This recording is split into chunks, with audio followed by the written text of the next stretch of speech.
DJ Manish Raxaul.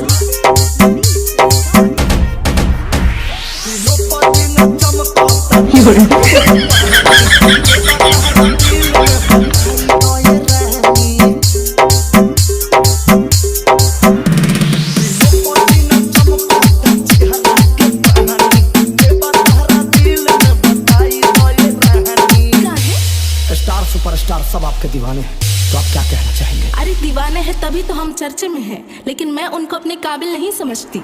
अच्छा,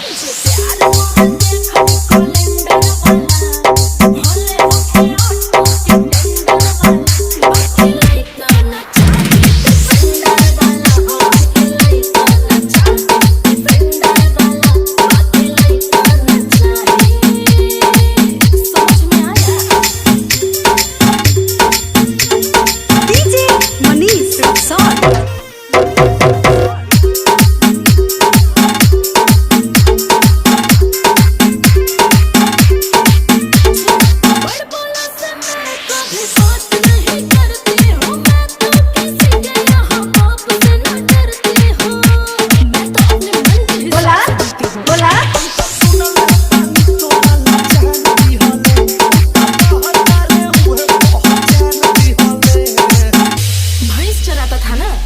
जाओ कितना दिमाग होगा।